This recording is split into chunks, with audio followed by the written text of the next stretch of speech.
O texto que tomarei por base é o da emenda número 1, CTR-CPC, substitutivo ao projeto de lei do Senado número 166, de 2010. Nele, encontra-se o tema Cooperação Jurídica Internacional, previsto no livro 1º, título 2º, dos limites da jurisdição brasileira e cooperação internacional, em que é regulamentada a competência internacional, os procedimentos de cooperação internacional e o auxílio direto. No título 9 dos atos processuais, também do livro 1º, constam as cartas rogatórias, e no livro 4º, dos processos nos tribunais e dos meios de impugnação das decisões judiciais, há referência à homologação de sentença estrangeira ou de sentença arbitral.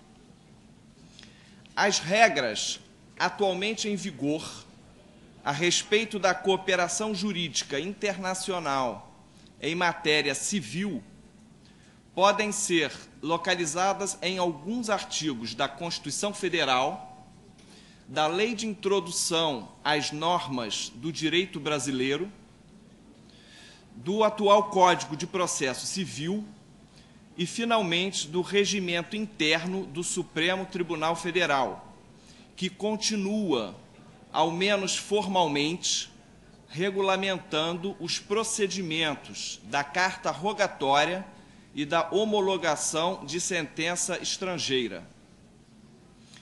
Com efeito, o novo Código de Processo Civil representa um avanço sobre a cooperação jurídica internacional no Brasil. E o seu principal mérito é acompanhar as inovações introduzidas pelo Superior Tribunal de Justiça, que, por meio da Resolução número 9, de 2005, e de seus julgados, superou a restritiva jurisprudência do Supremo Tribunal Federal em prol de uma tutela jurisdicional transnacional mais efetiva. Não obstante, o projeto é também passível de críticas, seja por manter algumas regras da legislação atual, notoriamente superadas, seja por incorporar outras de duvidosa eficácia. Registro ainda que grande parte dos artigos do novo CPC, em matéria de cooperação internacional, foi extraída do anteprojeto de lei de cooperação jurídica internacional de 2005, elaborado pelo Ministério da Justiça, o qual não lograra êxito no Congresso Nacional. Nesse contexto, apresentarei 5 questões sobre cooperação jurídica internacional, buscando respondê-las a partir do texto do novo CPC e, assim, indicando os pontos passíveis de elogios e de críticas. Questão número 1. Qual o alcance da cooperação internacional pretendido pelo novo CPC? Primeiramente, prefiro a expressão cooperação interjurisdicional, adotada pelo Instituto Ibero-Americano de Direito Processual e que melhor representa o alcance e a finalidade dessa modalidade de intercâmbio entre os Estados, o de assegurar uma tutela efetiva no plano transnacional e não exatamente no plano internacional.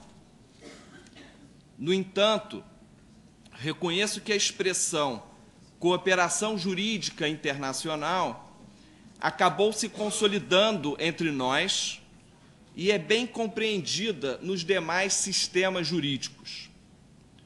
O novo CPC também se vale de uma terceira denominação, simplesmente, entre aspas, cooperação internacional, que estaria em contraponto com a, abre aspas, cooperação nacional, esta limitada ao intercâmbio processual entre órgãos judiciais nacionais.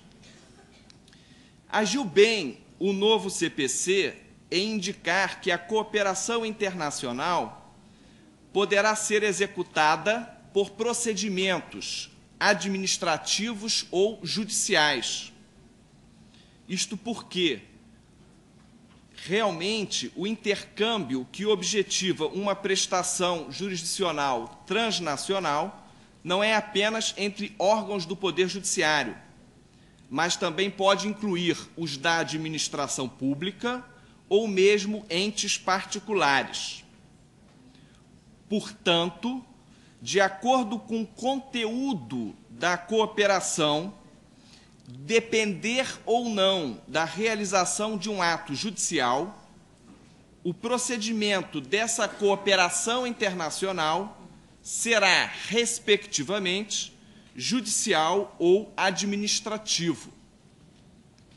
Ademais, daí a preferência doutrinária pela expressão cooperação jurídica internacional ao invés de cooperação judicial internacional.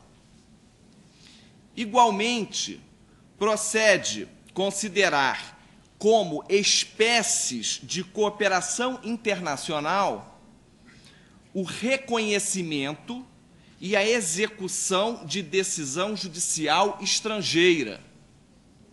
Apesar da tradição em sentido contrário, não apenas os atos judiciais de comunicação processual ou de natureza probatória se prestam a uma jurisdição transnacional, mas, principalmente, os efeitos extraterritoriais de uma decisão judicial, vale dizer, os seus efeitos executórios e os de coisa julgada.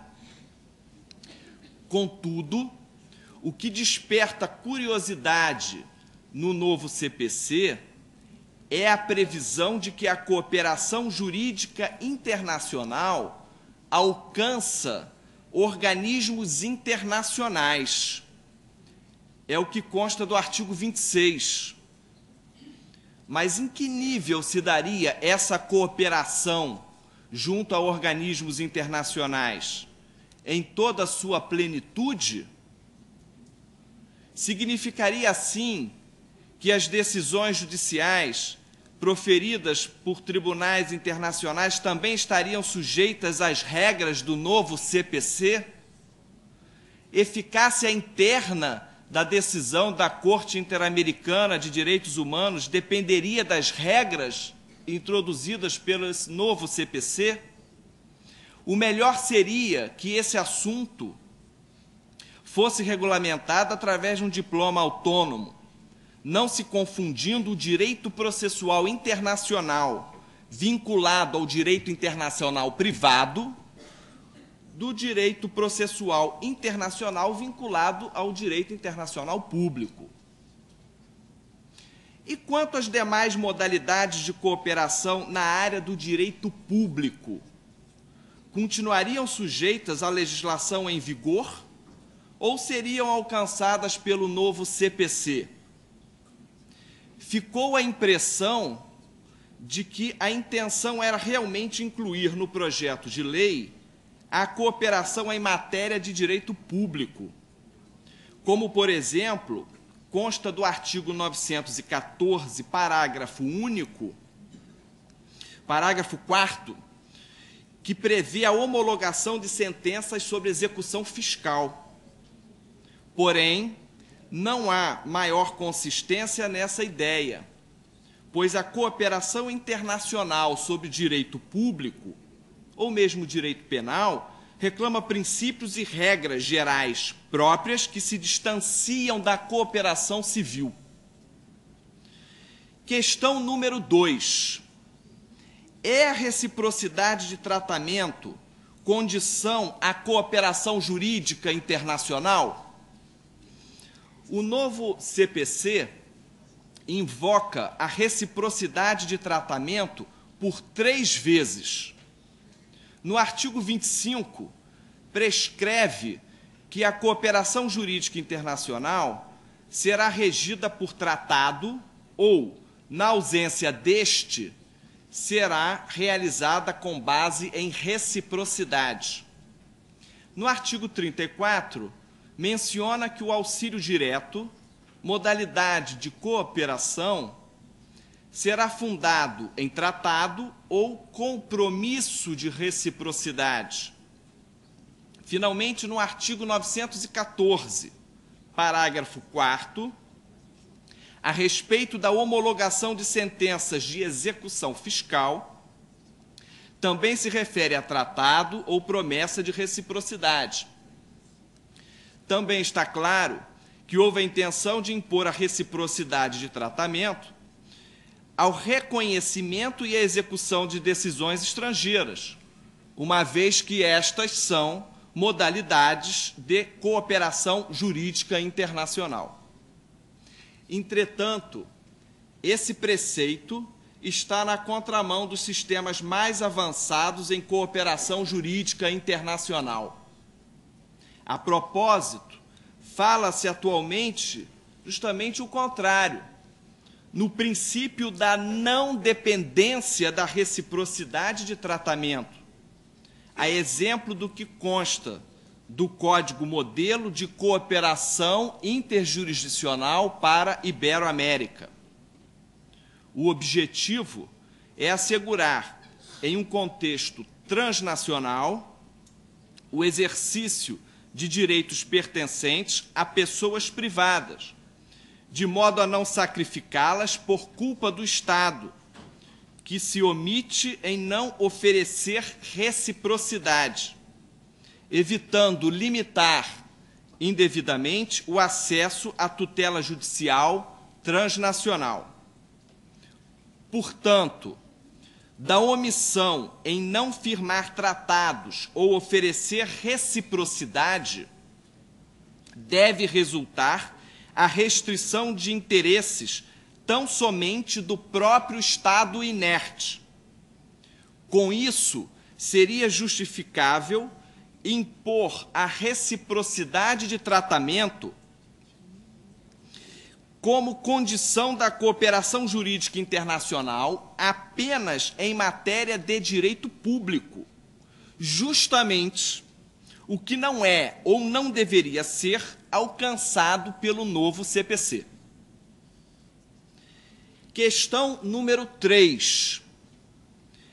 Qual a distinção entre carta rogatória e ação de homologação de decisão estrangeira, tal como previsto no novo Código de Processo Civil?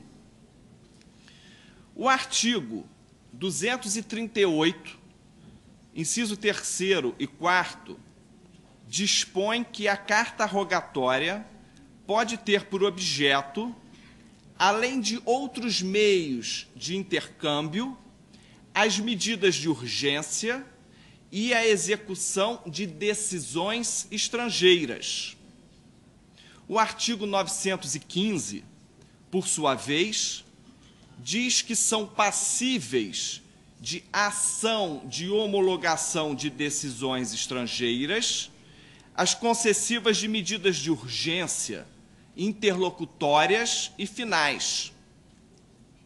Afinal, o que deve ser processado como carta rogatória e o que deve ser processado via ação de homologação nessa proposta no novo Código de Processo Civil? Não há uma resposta clara nesse projeto de lei.